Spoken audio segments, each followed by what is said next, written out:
Assalamualaikum warahmatullahi wabarakatuh. Perkenalkan, nama saya Nida Aprilia Putri dengan NPM 2210103017. Pada video kali ini saya akan menjelaskan hasil proyek analisis laporan keuangan ketiga, keempat, kelima, keenam, dan ketujuh dalam mata kuliah analisis laporan keuangan. Perusahaan yang saya analisis yaitu satu PT Asia Sejahtera Mina Tbk dengan kode saham Agar, yang mana merupakan perusahaan yang bergerak di bidang pertanian, perikanan, pengelolaan industri, dan juga perdagangan rumput laut, yang mana fokus utamanya pada produksi dan ekspor rumput laut kering. Yang kedua yaitu PT Wahana Interfood Nusantara Tbk dengan kode saham KOKO, merupakan perusahaan yang bergerak di bidang produksi dan juga penjualan produk kakao, serta coklat berkualitas premium dengan berfokus pada pasar domestik dan juga ekspor. Yang pertama, HP3 mengenai analisis operasi, ada dua hal. Yang pertama itu mengenai common size income statement. Ada beberapa akun yang tidak dapat dihitung karena tidak ada data dalam laporan keuangan yang ada tanda merahnya. Berdasarkan data di atas, PT Koko menunjukkan kinerja yang solid dengan peningkatan efisiensi operasional. Perusahaan berhasil menurunkan HPP dari 82,92% menjadi 80,49% dan meningkatkan laba bruto dari 17,08% menjadi 19,51%. Ini mengindikasikan strategi penetapan harga yang lebih baik, meskipun beban administrasi meningkat signifikan dan laba bersih turun dari 3,80% menjadi 2,28%. PT Koko ini tetap mempertahankan profitabilitas positif dengan kinerja yang komprehensif sebesar 2,16%. Penurunan beban bunga juga menunjukkan perbaikan struktur keuangan perusahaan. Sedangkan PT Agar mengalami penurunan kinerja yang serius dengan HPP meningkat dari 91,55% menjadi 92,83% dan laba bruto turun dari 8,45% menjadi 7,17%. Perusahaan mengalami kerugian sebelum pajak yang memburuk dari negatif 0,55% menjadi negatif 34%, serta laba bersih berubah dari positif 0,43% menjadi rugi negatif 0,36%. Kinerja secara keseluruhan juga turun menjadi rugi negatif 0,32% dan memperburuk kondisi perusahaan secara keseluruhan. PT Agar memerlukan restorasi ekosistem untuk mengatasi hambatan operasional yang dihadapi. Selanjutnya yaitu mengenai indeks number income statement. PT Koko berada dalam kondisi yang cukup baik, dengan penjualan naik 29% dan keuntungan kotor meningkat 47%. Masalah yang dihadapi PT Koko ini adalah biaya kantor yang membengkak hampir 200% sehingga keuntungan akhir tahun turun sebesar 22%. Secara keseluruhan masih untung, namun perlu hemat biaya operasional. Sedangkan PT Agar berada dalam kondisi yang buruk, meskipun penjualannya naik 38%, tapi biaya produksi naik lebih tinggi 40%. Sehingga keuntungan hancur, perusahaan juga rugi besar dan dalam kondisi kritis.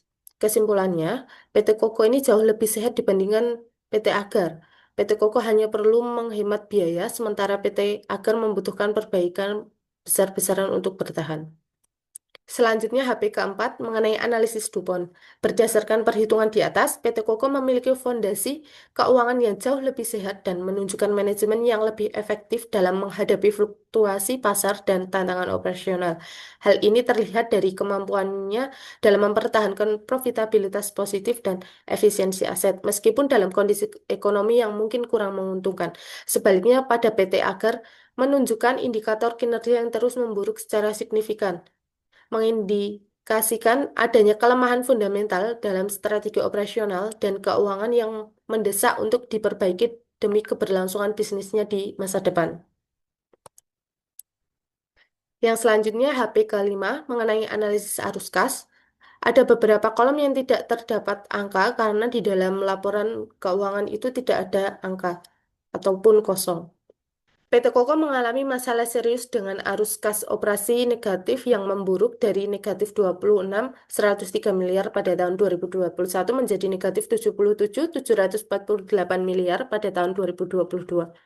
Perusahaan mengandalkan pendanaan eksternal untuk investasi besar seperti aset tetap dan aset tidak berwujud pada tahun 2022.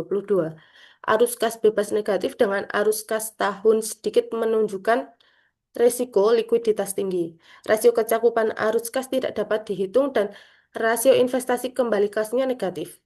Sedangkan PT Agar tidak stabil dengan arus kas operasi fluktuasi dari positif 190 miliar tahun 2021 menjadi negatif 5,397 miliar tahun 2022. Perusahaan menerapkan strategi konservatif tanpa dividen, fokus pelunasan utang dan investasi aset tetap. Rasio kecakupan arus kas pada tahun 2021 itu baik, namun rasio investasi kembali kasnya turun.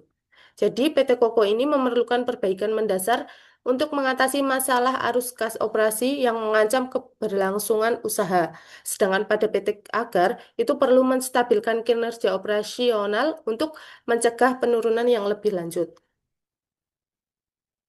Berdasarkan data dan juga perhitungan di atas, dihasilkan bahwa PT Koko menghadapi penurunan signifikan dalam semua rasio likuiditas, terutama akibat berkurangnya kas dan arus kas operasi negatif. Asset ratio dan cash to current liabilities ratio ini menunjukkan ketidakmampuan menutupi kewajiban jangka pendek tanpa menjual persediaan aset atau aset lain. Sedangkan pada PT Agar memiliki kinerja likuiditas yang lebih stabil dengan peningkatan proporsi kas dan kemampuannya untuk menutupi kewajiban. Meskipun arus kasnya negatif di tahun 2022, tapi kondisi keuangan secara keseluruhan itu lebih baik dibandingkan dengan PT Koko. Selanjutnya yaitu HP ketujuh mengenai analisis solvabilitas. Berdasarkan analisis rasio keuangan pendanaan pada tahun 2021 dan tahun 2022, PT Agar menunjukkan kesehatan pendanaan yang jauh superior dibandingkan dengan PT Koko. PT Agar berhasil mengurangi beban utangnya secara signifikan dan memiliki struktur permodalan yang sangat kuat dengan ketergantungan minimal pada utang, bahkan utang jangka panjangnya. Sementara itu, PT Koko mengalami pelemahan posisi pendanaan dengan peningkatan signifikan pada rasio utang terhadap ekuitas dan juga utang bersih. Ini menempatkan PT Koko pada posisi risiko keuangan yang lebih tinggi dalam hal struktur modalnya. Selanjutnya yaitu kesimpulan.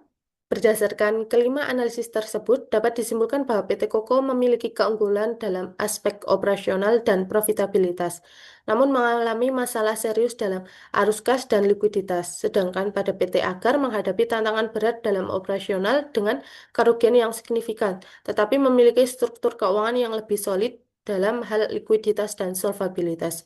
Kedua perusahaan ini memerlukan perbaikan strategi yang berbeda sesuai dengan kondisi spesifik masing-masing untuk mencapai kesehatan keuangan yang optimal. Jadi, PT Koko ini hanya perlu menghemat biaya dan memperbaiki manajemen kas, sementara PT Agar memerlukan restorasi ekosistem dan transformasi menyeluruh. Lebih mudah memperbaiki masalah efisiensi biaya daripada mengatasi kerugian operasional yang mendasar. Namun, PT Koko harus segera mengatasi masalah arus negatifnya karena dapat mengancam kelangsungan bisnis jangka pendek.